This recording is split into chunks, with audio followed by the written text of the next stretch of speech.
Yeah, yeah. Making her way to the mic. They start dimming the lights. You start feeling alright. From Birmingham, home of the Teddy Longs and the Ruben Studders. More once you discover. For all of the lovers, Whitney Houston and Roman Reigns. For all of the lovers, and Mickey James and Marvin Gaye. For all of the lovers, and Sasha Banks, Janelle Monáe, Silk, Sonic, and Paige. Allow me to say, look, I just found a place, sweet escape for every one of us. I was kinda late, cause I just made it off the struggle bus. Walking by the fate, cause I know it's right in front of us. Yo, I ain't with the hate, gotta focus on what's great. Ladies and gentlemen, Steph Hardy is on the air. Had to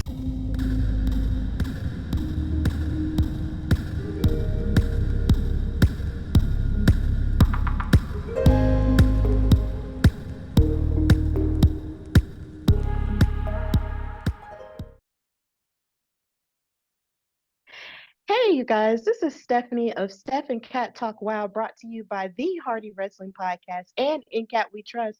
And I am here and honored to be here for this Black History Month edition of an interview that we have for Wow Superheroes with one of the founding women of WoW. She is one half of the Bully Busters. She is an amazing trainer and just an all around inspirational story. She is Keta Rush. How are you, Keta?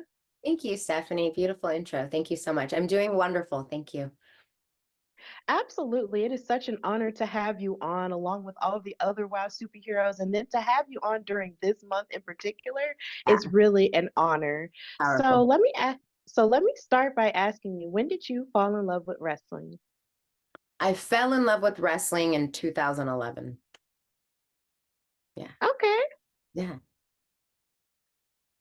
That's a really interesting year for me. That was the year I actually had to stop watching wrestling for a while because I was in college and I was getting ready to go.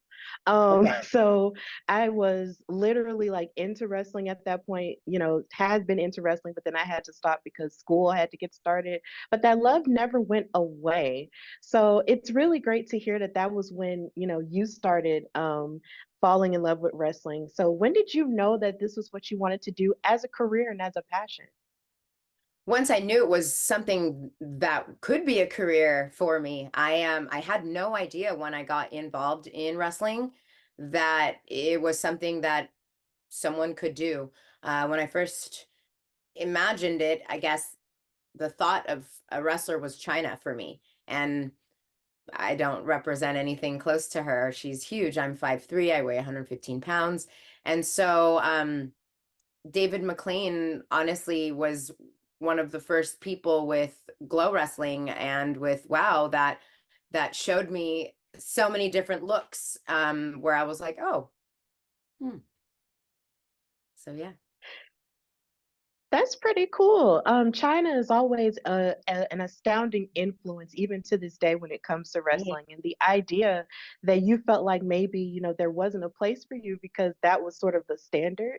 But then in finding out from David McLean, who is a pioneer in women's wrestling, that you do have a place even by being a smaller build, that's just really cool. Like there are some really iconic smaller wrestlers in history. So you did not, have to feel, left out in that sense, but I can understand that. So what other sports were you involved in during your growing up that prepared you for wrestling? Track and basketball were my jam, and I did gymnastics for like 6 years. I was very fast. I am very fast. I ran the 400 all the way from age 7 to college, and basketball, just my hands. So I think putting my agility and my speed together with wrestling technique is where I get the name Keta Rush, because there's a rush coming at you. Definitely. And when you play all those sports and incorporate that into wrestling, there's a whole lot of speed involved, agility involved, and of course there's strength. And one thing that I do love in watching you wrestle is the fact that you are very technically sound. So even in watching you wrestle, you know how to tear apart your opponent piece by piece with your technical prowess. And that's something that I greatly appreciate. So as a person who is a trainer, how do you apply your wrestling knowledge to help training the fighters of the future? Well, I would say the thing that helps me be able to pick someone apart is knowing jujitsu and knowing Muay Thai and fighting and competing in both of those sports. So when I'm in the ring, um, the mind is still the same. I'm able to, oh, okay, I kicked her once. Oh, she's limping on that leg. Let's keep going on that leg. Let's take her legs away. So I think the same way goes into fighting.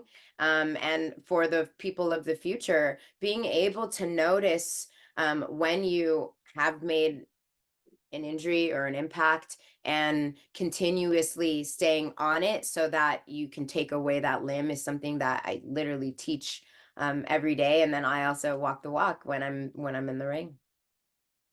Absolutely. And a match that more recently we saw you utilize that mindset in was when you were in the trios tournament with the Mighty Mites with Sugar and Spice, and you guys were fighting your opponents there. Now, even though you did not get the upper hand, what was it like teaming with Sugar and Spice, and what do you see in their future as a WoW OG? It was dope teaming with them because they're so good at lucha, and then all three of us are very spunky and fast. So working together and putting it together, and our opponents were all bigger. So it was cool to be able to use that as like our niche on how we, plan to win. We didn't get the W, but either way, it was still an entertaining match. And for their future, they're just going to keep going because they're great. They're great to work with. They've got great personalities, and they're good. They're good in the ring. So more praises to them.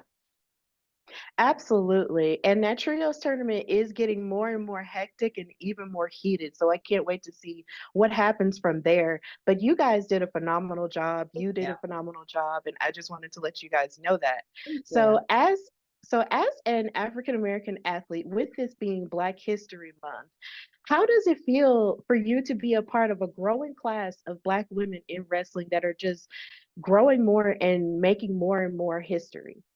It's incredible. It's an incredible platform, and I take it very seriously. I take being a role model very seriously, and being a Black woman in this sport is something that I know I have to be very true to myself, and I have to represent, and I have to advocate for myself. And it's something that I'm very passionate about. And I love also teaching other girls how to find that power within themselves. So being able to be a role model and being a Black woman in a sport that doesn't really have that many feels very special, and I own it. Yes, it's beautiful that you own it and that there have been so many people in history, or at least women in history, that have owned that part of themselves and wear it as a point of pride. So, if you could face any Black female wrestler from any era, who would it be and why? Bianca Belair, and because she's amazing, and to just share the space in the ring with her would be amazing. And I feel like I can be like an actual weapon. I would turn my body into a weapon and just lunge it at her 1,000 times. That's what I Yes, would. that would be a very athletic match because in between your body being a weapon and her using her body as a weapon as well, that would be a stellar and astounding match. Yeah, that would So be. I would be really excited to see that. Thank you. Me too. So, in your growth as a WoW superhero, we've seen and we've heard your story of how you've overcome bullying and overcome, feeling like having a lack of self-worth in a sense. Yeah. So, what is something that you are currently doing to feed into the next generation of those people who might feel like they're not enough in this society? You know what? I think one of the most important things, and something that I am blessed to be able to do, is to show people where their power is. And I get to show them at a way younger age. So with my business, Team Bully Buster, I own a gym in Studio City.